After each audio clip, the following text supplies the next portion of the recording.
Bismillahirrahmanirrahim. Assalamu alaikum. Welcome back to Sam's Biology. Dear students, today I'm going to start our next chapter, that is chapter number 14, transport. इस chapter के अंदर basically हमने transport in plants and as well as transport in animals और specially transport in humans के बारे में पढ़ना है। और उसके साथ साथ हमने इसमें जो इम्यूनिटी का टॉपिक है वो बहुत इंपॉर्टेंट है, उसके बारे में पढ़ना है और साथ ही लिम्फेटिक सिस्टम के बारे में। तो ये सारे टॉपिक्स जो हैं इसी चैप्टर के अंदर हैं और one by one daily basis पे मैं इनको डिस्कस करता जाऊंगा। हमने स्टार्ट करना है आज ट्रांसपोर्ट की डेफिनेशन और किस तरह से ट्रांसपोर्ट जो होती है वो इंडिविजुअल्स के अंदर होती है, लिविंग ऑर्गेनिज्म के अंदर होती है। बेसिकली उनके जो पीछे जो मेन फैक्टर्स हैं, जो प्रोसेसेस हैं, उनको क्या बोलते हैं। और साथ हमारा जो आज का टॉपिक होगा, जो मेन टॉपिक है, that is the transport in plant. हम स्टार्ट करते हैं। ट्रांसपोर्ट का जो लफ्ज़ है इसका मतलब अगर उर्दू में देखा जाए, हम कहते हैं नकलो हरकत। नकलो हरकत किसकी? मटेरियल की। मूवमेंट करवानी है आपने मटेरियल्स की, न्यूट्रिएंट्स की, आयंस की, कहाँ पे? बॉडी के अंदर एक जगह से लेकर दूसरी जगह तक, from the one part of the body to the other parts of the body. Same case है, प्लांट्स के अंदर भी ऐसा ही होता है और एनिमल्स के अंदर भी ऐसा ही होता है। लेकिन इसके लिए हमें चाहिए होती हैं मेन जो हैं वो दो चीज़ें चाहिए होती हैं। वो कौन कौन सी हैं? एक वो मीडियम जिसके अंदर आपने न्यूट्रिएंट्स को लेकर जाना है या आयंस को लेकर जाना है, और दूसरा उस मीडियम को कैरी करने के लिए कुछ पाइपलाइंस चाहिए होती हैं, कुछ नालियां चाहिए होती हैं, जिनको हम क्या बोलते हैं? अगर ह्यूमंस की बात करते हैं तो हम बोलते हैं ब्लड वेसल्स हैं, और वो फ्लूइड जो है, वो जो लिक्विड है वो ब्लड है। अगर हम प्लांट्स की बात करते हैं तो प्लांट्स के अंदर वो जो लिक्विड है वो वाटर है या सैप उसको बोलते हैं। और उसके साथ साथ जाइलम जो है वो क्या करते हैं? नालियाँ प्रोवाइड करते हैं, पाइपलाइन प्रोवाइड करते हैं, जिसके अंदर वो आयंस, वो न्यूट्रिएंट्स जो है वो एक जगह से दूसरी जगह तक जो है वो चले जाते हैं। ये प्रोसेस आपके पास क्या कहलाता है? ट्रांसपोर्ट। अब ट्रांसपोर्ट जो है, देखिए अगर आप इसको नॉर्मल लाइफ के अंदर देखते हैं, हमारे पास ट्रांसपोर्ट हम कहते हैं कि पब्लिक ट्रांसपोर्ट, लोगों को एक जगह से दूसरी जगह तक पहुंचाने वाली, वो क्या कहलाती है? Public transport. लेकिन हम इंडिविजुअल्स के अंदर बात करें तो यहाँ पर मेनली जो होंगे वो ऐसे एलिमेंट्स, ऐसे आयंस, ऐसे न्यूट्रिएंट्स चाहिए होंगे जो एक जगह से दूसरी जगह पहुंचाने होते हैं, जो नेसेसरी होते हैं for the growth and for the development, और चीज़ों को बनाने के लिए और for the survivalship of the individual. हम स्टार्ट करते हैं। पहला प्रोसेस कौन सा है ट्रांसपोर्ट के लिए? जो पहला प्रोसेस है वो है डिफ्यूजन, डिफ्यूज करना। अब डिफ्यूजन किसको बोलते हैं? हम कहते हैं the movement of the particles from area of high concentration to area of low concentration. इसमें जो मेन बात है वो क्या है? High concentration to the low concentration. अब ये जो मेन है मूवमेंट के लिए, या आप कहते हैं ट्रांसपोर्ट के लिए, मॉलिक्यूल्स की मूवमेंट हो सकती है, वाटर की मूवमेंट हो सकती है, ट्रांसपोर्ट हो सकती है मटेरियल्स की, उसके लिए जो मेन चीज़ है वो आपके पास क्या कहलाती है? डिफ्यूजन। अब इसके लिए कोई एनर्जी की ज़रूरत नहीं होती। ये प्रीवियस क्लास के अंदर भी आपने पढ़े हैं, और इसमें जो आपने चैप्टर नंबर 4 पढ़ा है वहाँ पर भी आप ये सारी टर्मिनोलॉजीज पढ़ के आए हैं सेल मेम्ब्रेन वाले टॉपिक के अंदर। उसके बाद है फैसिलिटेटेड डिफ्यूजन। सिमिलरली वही है, from the area of high concentration to the area of low concentration. क्या होना है? मूवमेंट होनी है किसकी? मॉलिक्यूल्स की, या सोल्यूट की, या सॉल्वेंट की, किसी भी चीज़ की जो है वो मूवमेंट होगी। अब उसके लिए चाहिए होगा क्या आपको? फैसिलिटेटेड डिफ्यूजन के लिए कैरियर प्रोटीन्स चाहिए होंगी, आप कहते हैं ट्रांसपोर्टर प्रोटीन चाहिए होंगी, ट्रांसपोर्ट प्रोटीन्स चाहिए होती हैं। अब इनकी मदद से क्या होता है? जो बड़े साइज के मॉलिक्यूल्स होते हैं वो इनकी मदद से आसानी से गुजर जाते हैं। अब इसके लिए भी आपको एनर्जी की ज़रूरत नहीं पड़ती। कुछ चैनल प्रोटीन्स होती हैं, बाज़ औक़ात ये आयंस को भी इनसाइड और आउटसाइड लाने के लिए हेल्प कर रहे होते हैं। आफ्टर दैट है ऑस्मोसिस। ऑस्मोसिस भी सेम बात है जैसे हमने डिफ्यूजन के बारे में पढ़ा, सिर्फ एक बात यहाँ पर जो है वो ज़्यादा ऐड की जाती है। हम कहते हैं the movement of water molecules from the area of high concentration to area of low concentration. High से क्या होगा? लो की तरफ होगा, लेकिन किसकी मदद से? Through a semi permeable membrane.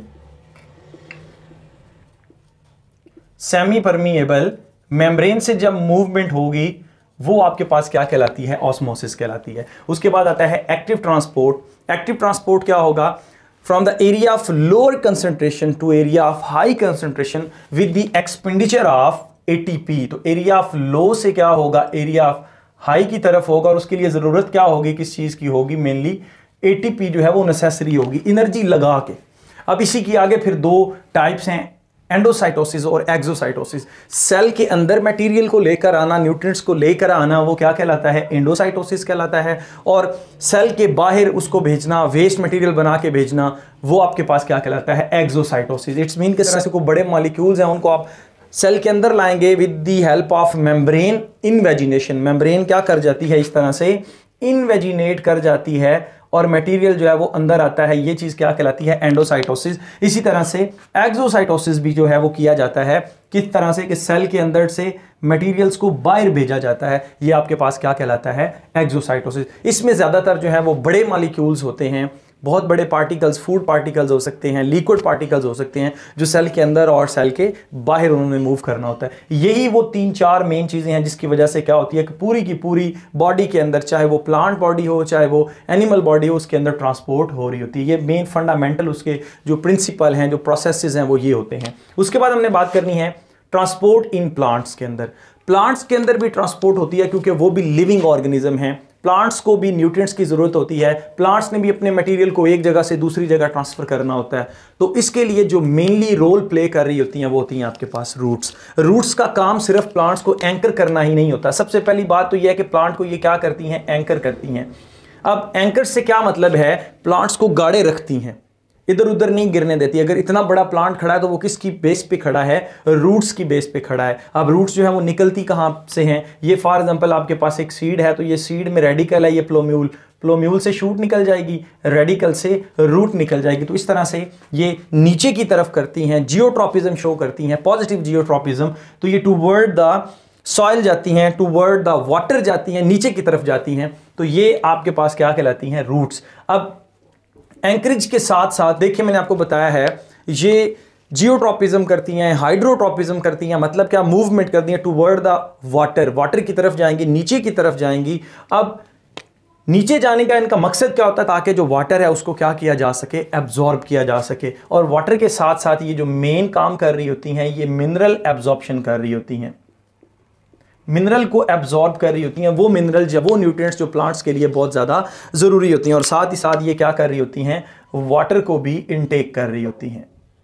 अब वाटर को इनटेक करने का फ़ायदा क्या होता है, जब वाटर इनटेक होगा, रूट्स के अंदर आएगा, तो ही क्या होंगी, मिनरल्स जो है वो रूट्स के अंदर आएंगे और फिर प्लांट को दी जाती है। मिसाल के तौर पर आपने क्या किया है, आपने फर्टिलाइज़र डाल दिए, खाद डाल दी है, आप कौन सी खाद डाल रहे हैं, NPK डाल रहे हैं, उसमें नाइट्रोजन जो है वो प्लांट्स के लिए बहुत ज़रूरी है। हमने जो है वो नाइट्रोजन साइकिल में ये बात भी की थी कि नाइट्रोजन प्लांट्स के लिए बहुत ज़्यादा ज़रूरी होती है, क्योंकि बेसिकली वो क्लोरोफिल का हिस्सा है। अगर नाइट्रोजन नहीं होगी तो प्लांट जो है वो क्या हो जाएगा, उसकी ग्रोथ स्टंट हो जाएगी, वहाँ पर प्लांट ग्रो नहीं कर सकते, इनफर्टाइल सॉइल हो जाती है, मतलब सॉइल की फर्टिलिटी, जरखेज़ी में कमी आ जाती। तो आपने क्या कर दिया, उसके अंदर खाद डाल दी। जैसे ही खाद डाली जाती है स्टूडेंट्स, ऊपर से पानी लगा दिया जाता है। अब वो पानी क्यों लगाया जाता है, ताकि एक तो वो जो खाद है, वो जो फर्टिलाइज़र है वो उसके अंदर हल हो जाए, और फिर प्लांट्स के लिए जो है वो ईजी हो के वो उसको क्या कर सकें, एब्जॉर्ब करें। और रूट्स जो हैं वो किस तरह से एब्जॉर्ब करती हैं, बल्क फ्लो में। अब ये बल्क फ्लो क्या है, बल्क फ्लो प्रेशर क्या है, कि जब बहुत ज़्यादा अमाउंट वाटर की ली जाती है, रूट एब्जॉर्ब करती हैं वाटर को, तो उसके साथ साथ मिनरल्स को भी, आयंस को भी, न्यूट्रिएंट्स को भी क्या कर लिया जाता है, जज़ब कर लिया जाता है। और खाली रूट ही नहीं, बल्कि आपके पास रूट हेयर्स भी ऐसे स्ट्रक्चर्स होते हैं जो क्या करते हैं, एब्जॉर्प्शन को मैक्सिमाइज कर देते हैं। तो 67% ये क्या करते हैं, सरफेस एरिया प्रोवाइड करते हैं रूट को। मिसाल के तौर पर ये रूट आ रही है, अब इस रूट से आगे यहाँ पर जो एपिडर्मल सेल एक्सटेंशंस होंगी वो क्या होंगी, आपके पास कहलाती हैं रूट हेयर्स कहलाती हैं। देखिए मैंने बोला है एक word, extensions of epidermal cell. तो रूट हेयर्स की डेफिनेशन ये है कि ये एपिडर्मल सेल से निकले हुए होते हैं, एक्सटेंशंस ऑफ एपिडर्मल सेल्स। ये बहुत इंपॉर्टेंट एक MCQs है। और इन्होंने करना क्या होता है कि रूट का जो सरफेस एरिया उसको बढ़ा देना है। मिसाल के तौर पर ये एक रूट, और ये सारे के सारे आगे क्या हैं, एक्सटेंशंस हैं, रूट हेयर्स हैं। और ये इतने बारीक होते हैं कि ये सॉइल में जो कैपिलरी वाटर होता है, सॉइल के अंदर छोटी छोटी नालियां बनी होती हैं, इन नालियों के अंदर, उन गैप्स के अंदर ये घुस जाते हैं और वहाँ से मिनरल्स को, वाटर को एब्जॉर्ब करने में हेल्प करते हैं। तो ये मेनली काम होता है आपके पास रूट्स का और उसके साथ साथ रूट हेयर्स का। नेक्स्ट हमारे पास है processes involve in absorption by roots. अब एब्जॉर्प्शन क्या है, यहां पर मिनरल्स भी हो सकती हैं, एब्जॉर्प्शन में आपके पास वाटर भी हो सकता है। तो यहां पर बेसिकली किस तरह से पौधे ने पानी को या मिनरल्स को एब्जॉर्ब करना है, उसमें हमारे पास 3 मेन मेथड हैं, और वो कौन कौन से हैं। एक है सिम्प्लास्ट पाथवे, दूसरा है एपोप्लास्ट पाथवे, और तीसरा है वैक्यूलर पाथवे। अब इनको समझने के लिए आपको इस डायग्राम की तरफ आना पड़ेगा। सबसे पहले तो मैं आपको बता दूं, ये जो रेड से है ये बेसिकली क्या है, सॉइल है। इसी तरह से ये जो ब्लू से आपको नजर आ रही है ये एपिडर्मस है, और ये एपिडर्मस की एक्सटेंशंस हैं, इनको हमने क्या बोला है, रूट हेयर्स का नाम दिया है। और उसके साथ साथ ये जो ब्लू से आपको सेल्स नजर आ रहे हैं ये एपिडर्मस के सेल हैं, और ये जो ब्लैक से आपको नजर आ रही है ये कॉर्टेक्स है। इसी तरह से ये जो आपको ग्रीन से नजर आ रही है ये एंडोडर्मस है, एंडोडर्मस। और ये जो आपको रेड से नजर आ रही है दिस इज कॉल्ड पेरीसाइकल। और उसके साथ साथ ये जो लास्ट में ब्लू से नजर आ रहे हैं आपको, these are called vascular bundles. Stele भी आप इसको बोलते हैं, वेस्कुलर बंडल्स भी बोलते हैं। इट्स मीन कि इन्होंने क्या करना है, मूवमेंट करवानी है किसकी, मटेरियल्स की। स्पेशली यहाँ पे मैंने जाइलम बनाए हैं। जाइलम में ये आपके पास ट्रैकिड्स हैं और ये क्या है, वेसल्स हैं। जाइलम में 2 मेन चीजें होती हैं, एक ट्रैकिड्स और दूसरे वेसल्स। अब इनका काम क्या होता है, वाटर को कंडक्ट करना। अब देखें यहां पर एक चीज जो मैंने मिस की है वो ये है कि ये आपको जो ब्लू से नजर आ रही हैं ये लाइंस, इसको आप क्या बोलते हैं, कैस्पेरियन स्ट्रिप बोलते हैं। कैस्पेरियन स्ट्रिप, स्ट्रिप का मतलब क्या होता है, पट्टी। अब देखें ये आपके पास दोनों क्या है, क्रॉस सेक्शन है किसके, रूट के। रूट के अंदर कौन कौन से सेल हैं और उनके अंदर क्या क्या होने जा रहा है, बेसिकली मैं आपको ये दिखाने की कोशिश कर रहा हूं। यहां पर देखें ये रूट हेयर्स हो गए, रूट हेयर्स, ये एपिडर्मल सेल हो गए, ये आपके पास ये वाली कॉर्टेक्स हो गई, उसके बाद ये आपके पास एंडोडर्मिस हो गई, ये कैस्पेरियन स्ट्रिप, ये जो ब्लू से नजर आ रही है कैस्पेरियन स्ट्रिप हो गई, ये जो आपको रेड से नजर आ रही है ये क्या है, पेरिसाइकिल हो गई, और फिर ये ब्लैक से जो है ये फ्लोएम है, और इसके अंदर आपके पास ब्लू से क्या पड़ा हुआ है, जाइलम पड़ा हुआ है। ये पूरी की पूरी क्या है, उसकी एनाटॉमी है, रूट की एनाटॉमी। हमने देखना है कि किस तरह से ये तीनों जो पाथवे हैं, सिम्प्लास्ट पाथवे, एपोप्लास्ट पाथवे और वैक्यूलर पाथवे, इन पाथवे को फॉलो करते हुए वाटर किस तरह से जाइलम तक पहुंचना है। देखिए इधर से वाटर एब्जॉर्ब होगा सॉइल से, सॉइल में वाटर होता है, वाटर ग्रेडियंट यहां पर ज्यादा है, वाटर पोटेंशियल सॉइल के अंदर ज्यादा है, तो इधर से वाटर ने यहां पर कैसे आना है। तो ऊपर अगर देखा जाए यहां पर लीफ लगा हुआ, और लीफ से क्या होना शुरू हो गया, ट्रांसपायरेशन, यानी कि वाटर के वेपर्स जो हैं वो क्या कर रहे हैं, ऊपर की तरफ निकल रहे हैं, वाटर जो वेपर्स की फॉर्म में निकल रहा है। अब इसके बाद क्या होगा, जब वाटर यहां से निकलेगा तो ये इस जाइलम के अंदर वाटर पोटेंशियल कम होना स्टार्ट हो जाता है। जब इसके अंदर वाटर पोटेंशियल कम होता है तो क्या होता है, वाटर सॉइल से जाइलम तक आता है, और उसके लिए वो 3 पाथवे जो हैं उनको फॉलो करता है। पहला है सिम्प्लास्ट पाथवे। सिम का मतलब है इकट्ठा, प्लास्ट मीन यहां पर प्रोटोप्लास्ट की बात हो रही है। मतलब क्या कि वाटर जो है वो किस तरह से जाएगा, वाटर के लिए मैं यहां पे अब ब्लैक कलर शो करूंगा क्योंकि प्रोमिनेंट है। यहां पर ये वाटर है तो ये इस तरह से रूट हेयर से होता हुआ इसके प्रोटोप्लास्ट के अंदर, यानी कि सेल मेम्ब्रेन के अंदर चला जाएगा, साइटोप्लाज्म के अंदर चला जाएगा, और फिर इसी तरह से एक सेल से दूसरे सेल के साइटोप्लाज्म में जाता जाता ये साइटोप्लाज्म और ये ट्रैकिड्स और फिर ये वेसल्स तक जो है वो पहुंच गया है। इट्स मीन कि सेल टू सेल ट्रैफिक है, ये एक सेल से दूसरे सेल में जा रहा है। क्यों जा रहा है, क्योंकि यहां से अगर वाटर एवेपोरेट होगा, ऊपर जाएगा तो वाटर पोटेंशियल कम, फिर ये इससे लेगा, ये इससे लेगा, ये इससे लेगा, ये इससे लेगा, और ये एट द एंड जो है वो साइल से लेगा। इधर वाटर पोटेंशियल कम है, इधर वाटर पोटेंशियल ज्यादा होगा, तो हाई वाटर पोटेंशियल से लो वाटर पोटेंशियल की तरफ जो है वाटर वो जा रहा होता है। तो ये आपके पास कौन सा तरीका कहलाता है, सिम्प्लास्ट पाथवे। अगर हम बात करते हैं एपोप्लास्ट पाथवे की, तो उसमें क्या होगा, ये ग्रीन से शो करूंगा, ये रूट हेयर्स में वाटर आया और अब ये सेल के अंदर नहीं जाएगा, बल्कि ये क्या करेगा, cell wall to cell wall move करेगा। अब बच्चे कुछ क्वेश्चन करेंगे कि ये cell wall to cell wall कैसे मूव करता है। Cell wall to cell wall क्या होते हैं, छोटे छोटे सुराख होते हैं, पोर्स होते हैं, उनको हम क्या बोलते हैं, प्लाज्मोडेस्माटा। और मिसाल के तौर पर ये आपके पास एक सेल है, ये प्लांट सेल हैं 2 जी, ये अब इन दोनों के बाहर आपको पता है सेल वॉल तो है, ये इसकी सेल वॉल है और ये इसकी सेल वॉल है।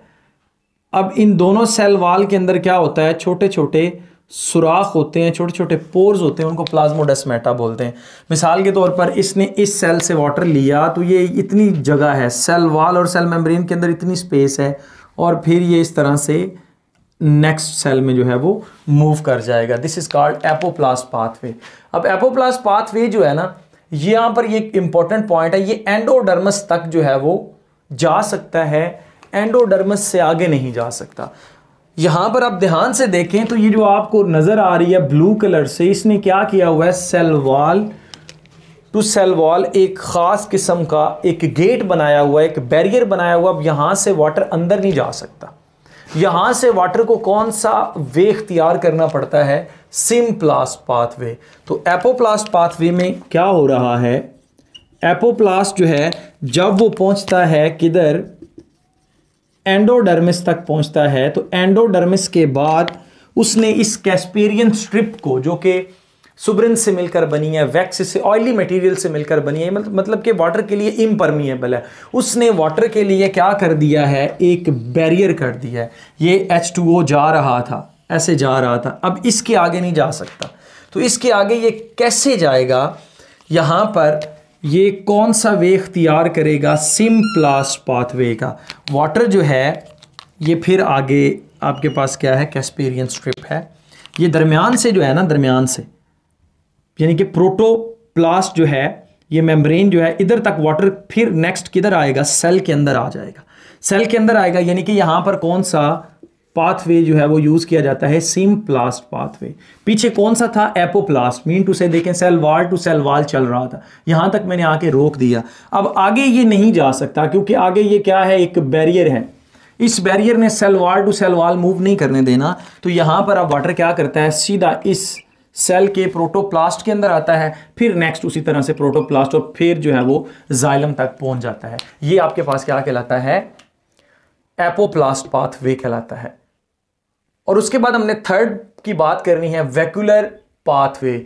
अब वैक्यूलर से मुराद क्या है, वैक्यूल टू वैक्यूल, एक सेल के वैक्यूल से दूसरे सेल के वैक्यूल में वाटर ने जाना है। सिंपल है, जैसा कि हमने सिम्प्लास्ट पाथवे में पढ़ा था कि साइटोप्लाज्म के अंदर जाएगा, लेकिन यहां से क्या होगा कि साइटोप्लाज्म को क्रॉस करते हुए किधर चला जाएगा, वैक्यूल के अंदर चला जाएगा। मिसाल के तौर पर ये वाटर है, यहां से हम इसके ब्लू से स्टार्ट करते हैं, इसके वैक्यूल में, फिर इसके वैक्यूल में, फिर इसके वैक्यूल, फिर इसके वैक्यूल, इसके वैक्यूल में, और फिर ये जाइलम तक चला जाता है। तो यहां तक सारे के सारे पेरीसाइकिल तक सारे के सारे जो सेल्स थे वो लिविंग थे, बट जो कंडक्टिंग सेल हैं, जो वेसल एलिमेंट हैं, जाइलम एलिमेंट हैं, वो आपके पास क्या होते हैं, डेड होते हैं। ये बात याद रख लें, ये डेड होते हैं, और इनमें क्या करता है, सिंपली वाटर मूव करता है from roots towards the leaves, leaves की तरफ उसने क्या करना होता है, मूव करना। और साथ ही साथ ये क्या करते हैं, मिनरल्स को और न्यूट्रिएंट्स को साथ बहा ले जाते हैं। जैसा कि यहाँ पर आप देखते हैं, ये ब्लू से हम करते हैं, यहाँ से वाटर गया, ये एक वैक्यूल, ये दूसरे वैक्यूल, ये तीसरे वैक्यूल में, और फिर करते करते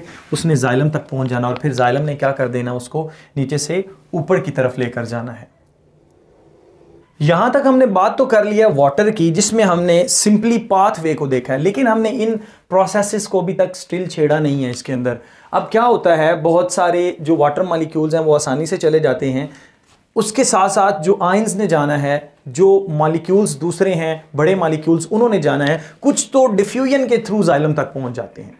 मसलन कैसे है कि मैं यहाँ पे बना देता हूँ, ये है आपके पास क्या, रूट हेयर्स, इसके बाद आपके पास क्या नहीं है, एपिडर्मिस, उसके बाद कॉर्टेक्स, कॉर्टेक्स से आगे कौन सी आएगी जी, एंडोडर्मिस, एंडोडर्मिस के बाद क्या आना है, पेरीसाइकिल। अब क्या होता है सम टाइम कि आपने न्यूट्रिएंट्स को भी भेजना है इसके साथ साथ, जो बड़े मॉलिक्यूल्स के साइज होंगे उनको क्या किया जाता है, उन बड़े मॉलिक्यूल जो साइज हैं उनको एक्टिव ट्रांसपोर्ट के जरिए जो है वो भेजा जाता है। कुछ की फैसिलिटेटेड डिफ्यूजन होती है, कुछ को कैरियर प्रोटीन की मदद से भेजा जाता है, जैसा कि पोटाशियम आयंस वगैरह हैं आपके पास, कुछ को जो है वो यहाँ पर क्या किया जाता है, एक्टिव ट्रांसपोर्ट के थ्रू भेजा जाता है। बहुत सारे आयंस को और बड़े मॉलिक्यूल्स को एक्टिवली ट्रांसपोर्ट किया जाता है, कुछ को फैसिलिटेटेड डिफ्यूजन के थ्रू जो है वो क्या किया जाता है, एक जगह से दूसरी जगह तक पहुंचाया जाता है। अब यहाँ पर कुछ और इंपॉर्टेंट बातें हैं जो येलो बॉक्स के अंदर लिखी हुई हैं कि प्लांट्स ने क्या किया है, सिम्बायोटिक एसोसिएशंस बनाई हैं। सिम्बायोटिक एसोसिएशंस कैसे, मिसाल के तौर पर यही रूट्स हैं, तो इन रूट्स के साथ कुछ लिग्यूमिनोसी फैमिली जो है, फेबेसी फैमिली, उसने क्या किया, नाइट्रोजन फिक्सिंग बैक्टीरिया को अपने साथ जो है वो सिम्बायोटिक रिलेशन के से रख लिया है, ताकि वो क्या करते हैं, इनके लिए नाइट्रोजन को फिक्स करते रहें, जिससे क्या होता है कि प्लांट की ग्रोथ जो है वो ज़्यादा होती है। लेकिन अबाउट 95% जो प्लांट हैं, वेस्कुलर प्लांट्स, जो हायर प्लांट्स हैं, इन्होंने क्या किया हुआ है, फंगस के साथ एसोसिएशंस बनाई हुई हैं। ये अब रूट हेयर्स के साथ साथ और मजीद क्या चीज़ें हैं, फंगस एसोसिएशन है। ये आपको जो नज़र आ रही है रेड से, इस फंगस ने क्या किया है, बहुत ज़्यादा सरफेस एरिया इंक्रीज कर दिया है हायर वेस्कुलर प्लांट्स का। अब इसका फ़ायदा क्या है, इसका फ़ायदा ये है कि फंगस जो है वो एक तो आपको पता है एक्स्ट्रा सेलुलर डाइजेशन करती है और जो न्यूट्रिएंट्स हैं उनको एब्जॉर्ब करने में हेल्प करती है और सरफेस एरिया भी बढ़ा देती है। इसको हम बोलते हैं माइकोराइजल फंगल एसोसिएशन, यानी कि माइको मीन क्या है, फंजाई, राइजी रूट से निकला हुआ है, एसोसिएशन सिम्बायोटिक एसोसिएशन, प्लांट इसको क्या करता है, खुराक देता है, क्योंकि फंजाई जो है वो हेट्रोट्रॉफिक है। उसके साथ साथ रूट्स जो हैं ये बड़ा एक एक्सटेंसिव मैकेनिज्म है जो प्लांट्स अडॉप्ट करते हैं। ये होता तो सॉइल के अंदर है, हमें नहीं दिखता, ये क्या है, एरियल पार्ट्स नहीं है, ये सबमर्ज्ड हैं, या फिर आपके पास ये अंडरग्राउंड होते हैं, नीचे होते हैं। अगर वाटर में होंगे तो जहाँ पर आप समझ लें कि जोन आती हैं, ऐसी जोन जहाँ पर बिल्कुल बैंक और वाटर जो है वो मिल रहे होते हैं, तो वहाँ पर ये सबमर्ज्ड फॉर्म में भी पाई जाती हैं। लेकिन बहुत ज़्यादा जो वेस्कुलर प्लांट्स हैं, बड़े प्लांट्स हैं, उसके अंदर सीडेड प्लांट्स के अंदर ये क्या होती हैं, बहुत ज़्यादा डीप होती हैं, ज़मीन के अंदर धसी हुई होती हैं। और बिलीव मी कि एक छोटे से छोटा जो पौधा, राई का पौधा है, उसकी भी जो रूट्स होती हैं वो तकरीबन आप कह सकते हैं कि 14 मिलियन उसकी ब्रांचेज होती हैं और 600 किलोमीटर्स तक अगर आप उनको जोड़ें तो वो फैली हुई हो सकती हैं, इतनी ज़्यादा उनकी लेंथ है। और अगर आप बात करते हैं प्रोसोपस ग्लैंडुला की, प्रोसोपस ग्लैंडुला जो है ये भी फेबेसी फैमिली से है, लेग्यूमिनोजी फैमिली से है, और इसकी जो लेंथ होती है रूट्स की वो तकरीबन 50 मीटर्स तक होती है। तो यहाँ से आप अंदाज़ा लगा सकते हैं कि कितनी डीप होती हैं ये रूट्स, और वहाँ से ये वाटर को एब्जॉर्ब करके ऊपर लेकर आती हैं। So dear students, I hope कि आप लोगों को अच्छे से समझ आ गई होगी। ये था आज का हमारा lecture. Stay connected, thank you and अल्लाह हाफिज़।